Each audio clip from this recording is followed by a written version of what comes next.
अब sir point ये यहीं पे आ जाता है एक बार फिर से कि ऐसे कौन से साइंस हमें साइन नज़र आना शुरू हो जाते हैं कि हाँ भैया आपको हार्ट की दिक्कतें आना शुरू हो चुकी हैं। तो इस पे अगर हम फोकस करें कि ये पॉइंट्स मेरे को अगर नज़र आना शुरू हो गया तो मुझे अब इस पे फोकस कर लेना है, हार्ट मेरे की बीमारी आना मेरी तरफ शुरू हो गई है। ऐसे कौन से सिम्टम? क्योंकि हार्ट एक मोटर है और कोई भी मोटर को रेस दिए तभी वो अपनी औकात बताती है। आपकी बाइक खराब हो रही है तो सबसे पहले कैसे पता लगता है? आप रेस देते हो तो गड़बड़ करने लगती है। जब भी हार्ट की तकलीफ होगी तो वो सिम्टम्स, वो प्रॉब्लम एक्सर्शन करने से आएगा। ये प्रॉब्लम यंग लोग फटाफट पहचान लेते हैं। अरे पहले मैं 2 मंजिल सीढ़ी चढ़ता था, अब नहीं चढ़ पा रहा हूँ, पता नहीं क्या हो गया है। अब 1 पे चढ़ता हूँ तो मुझे रुकना पड़ता है, सांस फूल जाती है।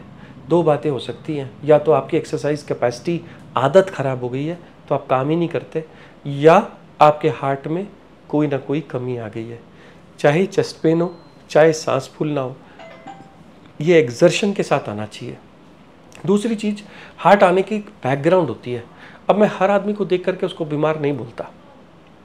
जो 40 से ज़्यादा है, स्मोकिंग करता है, शराब पीता है, वेट गेन ज़्यादा है, उसके फैमिली में हार्ट अटैक्स है, कोलेस्ट्रॉल ख़राब है, शुगर बीपी है, दुनिया भर की दवाइयाँ खाता है, अगर वो मुझे कहता है कि मुझे सांस चढ़ती है तो मैं उसको बहुत सीरियसली लेता हूँ। अगर कोई एक जवान सा बच्चा डर के वजह से किसी वीडियो को देख के डर के आ गया है कि मुझे हार्ट अटैक है, ऐसे लोगों को हार्ट अटैक नहीं होता, सिर्फ उनका डर का इलाज कर दिया तो वो ठीक हो जाते हैं। अच्छा सर, आज की डेट में अगर हम देखते हैं तो डेली लाइफ के अंदर मोबाइल का बहुत बड़ा योगदान हो गया है और मोबाइल जो है सुबह से शाम तक चलाते हैं। इनकी वजह से हमारी हेल्थ पे और स्पेशली ऑन द हार्ट कितना इफेक्ट पड़ रहा है? कितना हमें यूज़ करना चाहिए स्क्रीन टाइम का? अगर आपका सवाल ये था कि मोबाइल हेल्थ के ऊपर कोई नुकसान करता है तो मेरा जवाब है नहीं। हेल्थ का नुकसान आपके हाथ में है, और वो हाथ के अंदर अगर मोबाइल है और आप उसको मिसयूज़ कर रहे हो तो बहुत नुकसान कर सकता है, आपकी ज़िंदगी को बिगाड़ सकता है। और वही मोबाइल इतना इन्फॉर्मेशन देता है कि आज की जनरेशन पिछली वाली जनरेशन से बहुत ज़्यादा अक्लमंद, तेज और इन्फॉर्म्ड है। आपको हार्ट अटैक्स के बारे में बताता है, आपको आपकी पढ़ाई बता सकता है, आपको नई दुनिया के आयाम दिखा सकता है, आपको दुनिया में कुछ भी हो रहा है आपके हाथ में बड़े सिंपल, बड़े आराम तरीके से आपको फ्यूचर दिखाता है। मोबाइल आपके यूज़ करने के ऊपर है। गलत चीज़ के लिए यूज़ करोगे तो गलत होगा। क्या हार्ट के ऊपर कोई गलत इफेक्ट करता है? आपका समय खा जाता है। पेसमेकर वालों को डरने की ज़रूरत नहीं है, स्टंट वालों को डरने की ज़रूरत नहीं है। आपका समय खाता है, आपका समय किल कर देता है। अगर आप कोई प्रोडक्टिव काम करते हो, आप कोई स्टूडेंट हो, विद्यार्थी हो, और अगर आप उससे सही काम लेना नहीं जानते तो उससे दूर रहो। जैसे कि मैं, अगर मुझे सही यूज़ करना आता है तो मैं उसको पढ़ाई के लिए यूज़ करूँगा, अपनी इन्फॉर्मेशन के लिए, नॉलेज के लिए यूज़ करूँगा, अपने वर्क बिजनेस को बढ़ाने के लिए यूज़ करूँगा। मैं बहुत सारी चीज़ों के लिए उसका अच्छा यूज़ कर सकता हूँ। थोड़ा हद तक 10% तक ओवरलैप भी होता है। पर क्या मोबाइल हार्ट डिसीज़ को बढ़ाता है? बिल्कुल नहीं।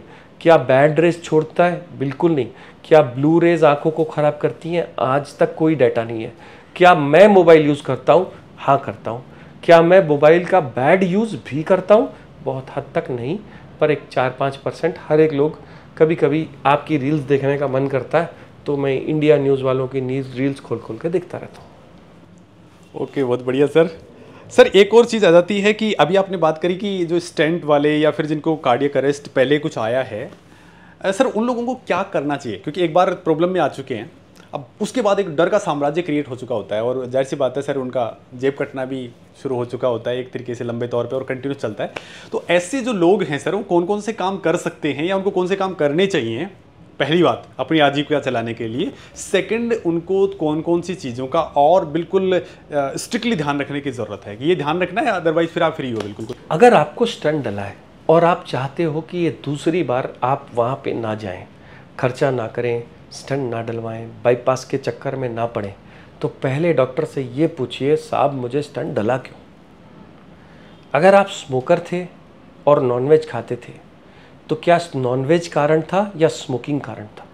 अगर कारण आपका खाना था तो घर के सब लोगों को हार्ट अटैक आना चाहिए था, पर अनफॉर्चुनेटली घर में सिर्फ आप स्मोक करते थे और हार्ट अटैक सिर्फ आपको आया। तो खाने का इससे कोई लेना देना नहीं है। क्या स्टंट करने वाले काम नहीं कर सकते? झूठ है। स्टंट करने के अगले दिन से आप हार्ड काम कर सकते हो। आप जो पहले कर सकते थे उससे भी बेहतर कर सकते हो। कैसे? अगर आपकी गाड़ी पंचर है तो आप हल्के चलाओगे, ध्यान से चलाओगे, पर पंचर बनवा लेने के बाद तो दौड़ाओगे ना। तो जब आप अपना हार्ट को रिपेयर करा लिए, स्टंट डलवा के या बाईपास करा के या दवाई से, तो आपका हार्ट भागेगा, आप सारे काम कर सकते हो। तो ये मिथ है कि स्टंट के बाद लोग काम नहीं करना चाहिए। आपके खुद प्रधानमंत्री मनमोहन सिंह ने सीट पे बैठे हुए बाईपास कराया था और अपनी ड्यूटी पे लौट गए थे, और आजकल भी कई बार दिख जाते हैं मीडिया पे काम करते हुए, हालांकि उनकी उम्र ज़्यादा है, वो खुद बाईपास के पेशेंट हैं, बोलते नहीं हैं, पर काम तो करते हैं। दूसरा, आप काम कर सकते हैं, आप सब कुछ खा सकते हैं, पर लिमिट में। आपको दवाई बहुत ज़रूरी है। अगर डॉक्टर ने कहा कि ये सारा कुछ आपके खाने से हुआ है तो आप डाइट पूछिए। अगर उन्होंने कहा सब आपकी स्मोकिंग से हुआ है तो स्मोकिंग को बंद कर दीजिए।